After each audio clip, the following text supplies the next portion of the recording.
Today's video ay tuturo ko isang application kung saan pwede natin pagkakitaan ng libre. Libre lang po ito at wala kayong babayaran kundi magsasagot lang po kayo sa mga survey na binibigay nila. So just keep on watching!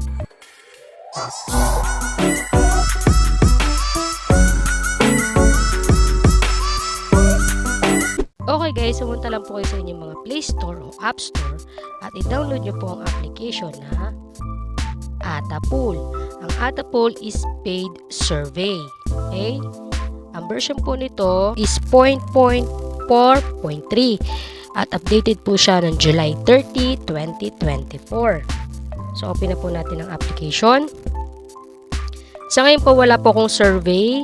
Pero marami na po akong previous video about this application at mamaya po ay magka-cash out tayo. Dito po sa baba may survey, wallet, invite at my profile. Sa survey, ayan nga po, yan wala tayong survey. At sa wallet, ayan. Sa wallet, dito nyo po makikita ang inyong for cash out. Okay, sa cash out, meron na po silang iba't ibang payment method. May PayPal, Pure Gold, Lazada, SM, Robinson, Grab, and more. Ayan. So mamaya magka-cash out po tayo. Okay?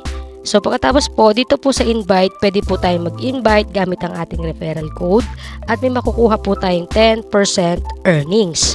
And then, my profile. At dito naman po sa taas, itong letter A, iyan naman po dito makikita yung kanilang message at yung P, iyan naman po yung kanyang cash out or yung PayPal.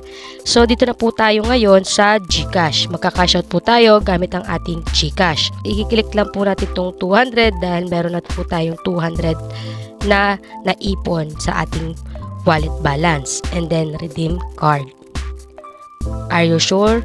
Click OK. Ayan. So, ayan po. Pagkatapos po niyan, ay mapupunta tayo dito sa GCash Philippines. Click Claim. Ayan. And then, pagkatapos po, please click to see your gift cards. Click nyo po yan. Ayan. So, dito po tayo. Ito po, makikita niyo po ito, yung order number. Ika-copy paste nyo lang po yan. Copy. Ayan. And then, pumunta po kayo dito sa Portal Gifted PH. Ayan. And dito po, ipipaste nyo po dito sa Gifted Rewards yung inyong kinapi na order number. Ayan. Pagkatapos po, ilalagay po natin yung ating GCash. Yung GCash number. And then, sasagutan lang po natin yan. And then, all data submitted. And then, huwag nyo pong kakalimutan i-click itong validate. Ayan. For verifying po tayo.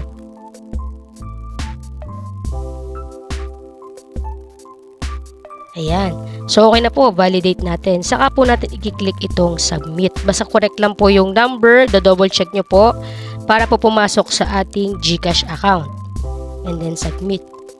And then, are you sure? Double check again. Yes. So, ayan po. Wait lang natin. Processing na po tayo. Ayun. So, mag-aantay po tayo ng 1 to 5 working days. And then, direct na po siyang papasok sa ating GCash account. So, ilang guys, and wait tayo ng 5 days para sa proof of payment. Okay? The next day, the next day, the next day. Okay guys, after 5 days ay minareceive na po ako sa GCash account. So yan po yung aking kinash out na galing sa Atapool. Ito po ang aking transaction history dito sa GCash.